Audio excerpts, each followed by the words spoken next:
are going to be the biggest changes in our homes by 2020? Will the house of the future protect the environment? And what new technology do researchers think we'll be living with? Well, we've been talking to some of the people who've been thinking about the home of the future. Christine McNulty. I started the Home of the Future project to find out what people will want from their homes. They'll want all the benefits of modern technology, but without all this cluttered and complex gadgetry that we have today. They'll want homes that work for them. By 2020, all of this will be possible. We'll have things under control without all of these knobs and buttons. And what's more, the technology itself will be embedded in the very fabric of the house and its furnishings. So the idea is, once all the clutter of technology has gone, you'll be able to furnish your rooms in any style you like. You won't actually be able to see the technology, but it will be there, doing its job without getting in your way. That means the lights automatically switch off and on as you walk between rooms. And the home learns how bright you like them. A simple command gives you music, perhaps piped in from a sound library. Bark, please. And no more PowerPoints. Plugs become pads, picking up power from anywhere on the wall. And even windows will take an active part in the home, according to another researcher, David Button.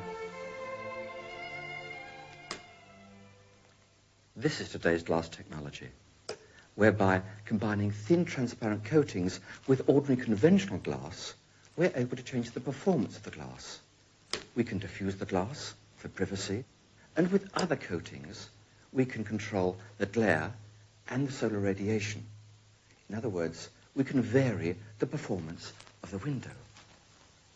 This liquid crystal display TV again involves a material sandwiched between two thin pieces of glass. Screens more than 1 meter wide are being developed. These systems depend on light passing through the glass. But this glass has a coating which can act as a light source in itself, becoming a prototype display screen. This imaging technology is embodied in very thin coatings, which will be developed to be transparent. And when combined with ordinary glass, it means that your glass tabletop could become a VDU screen, and indeed your window could become something very remarkable. So a simple command could turn a window into a wall, and you could decorate it how you want. Or it could be a television or a computer screen. Well, that may be a little futuristic or too expensive for most people. But there's one area where homes are going to have to change. By 2020, there will have been enormous pressure on us to cut down on our burning of fossil fuels to protect the environment. This means that energy management in our homes will become of critical importance. There are already materials that can help. This honeycomb material is being used on the outside of a building in Strathclyde to heat it by trapping the energy and diffuse daylight as it hits the walls. And aerogel, this is aerogel here, is a form of glass with a similar structure at a microscopic level. It can do the same job, but it'll be thinner and transparent. And if these two things become widely used by 2020, the coatings could one day reduce heating bills almost to zero and help to cut down our use of fossil fuels. The other key is for the home to use more energy more intelligently. The heating system could learn your daily routine and only heat the rooms that you'll be using. The living room would be at just the right temperature as you come downstairs. The people who are already planning the home we'll be living in 30 years assure us that we can take as much or as little of this technology as we like. The crucial point is that there'll be no single home of the future, there'll be millions of different ones. We choose the type of home we want to live in. The technology takes a back seat. BBC One, please. Well, in the year 2000, I think I'll probably be the spaceship to the moon dictating robots to robots. Or else I may be, I don't know, in charge of a robot court, judging some robots. Or I may be at the funeral of a computer. Or if something's gone wrong with their nuclear bombs, I may be sort of coming back from hunting in a cave. I don't like the idea of sort of getting out and finding you've got a cabbage pill to eat for breakfast or something. Well, I think, well, all these atomic bombs will be dropping around the place. And one will get near the centre, because it will sort of make a huge, great big crater, and then the world will just melt, and the world will become one vast atomic explosion, and it will become like a supernova, stars. Some madman will get the atomic bomb and just blow the world into oblivion. There's nothing you can do to stop it. The more people who get bombs, the more somebody's going to use it one day. Well, I think that it'll be so overpopulated that there'll all be wars, all nuclear explosions and everything. It'll make the Earth, too much radiation on it. It'll become too hot to live on. I think that there'll be no life at all, really, on the Earth. I don't think there is going to be atomic warfare, but I think that there is going to be all this automation. People are going to be out of work and a great population, and I think something has to be done about it. If I wasn't a biologist, that's what I'd like to do something about the population problem. Try and sort of temper it somehow. I don't know how. I think it'll be very dull, and people would all be squashed together so much there won't be any fun or anything.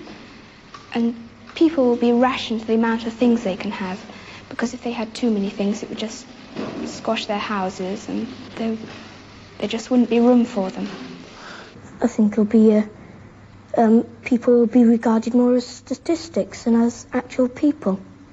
I don't think it's going to be so nice. I think sort of all machines everywhere, everyone doing everything for you. You'll get all bored, and I don't think it'll be so nice. I think it's going to be very boring, and everything will be the same. I mean, people will be the same, and things will be the same.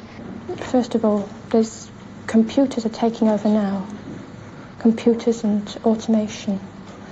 And in the year 2000, there just won't be enough jobs to go around, and the only jobs there will be for people with high HQ, high IQ, who can work computers and such things. And other people are just not going to have jobs. There just aren't going to be jobs for them to have.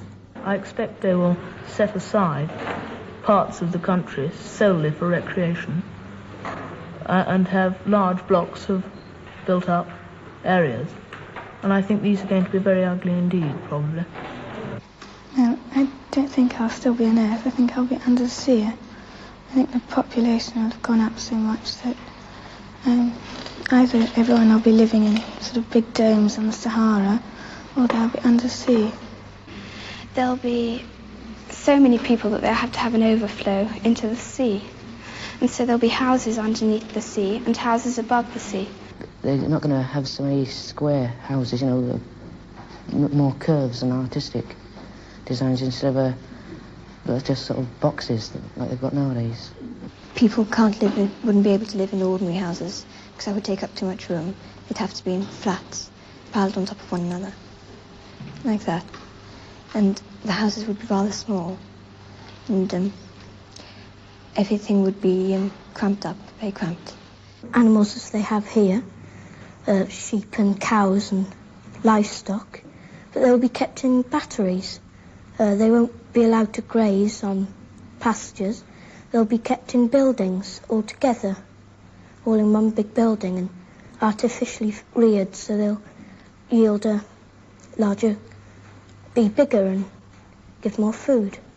All the Sputniks and everything that are going up sort of interferes with the weather, and I think the sea may rise and will sort of cover some of England, and there'll be just islands left from only the Highlands in Scotland and some of the big hills in England and Wales.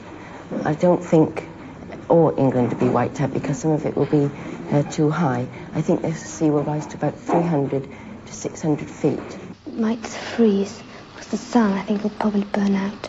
And there's an ice cap coming down from the North Pole. I think it'll cover the Earth. It might have another ice age. And I don't think there's anything to be frightened of, and lots of people think it's going to explode, but I'm certain it won't. I think it'll be much more efficient, because there'll be more cures for the diseases, and not so many people will get sick. And the black people, won't be sort of separate. They'll be all mixed in with the white people, and you know, the poor people and rich people will become the same. Well, they will be poor and richer, but they won't sort of look down on each other. I'm not looking forward to living in that year, about 50 years' time. I mean, the world seems to be in such a terrible state now, let alone in 50 years' time.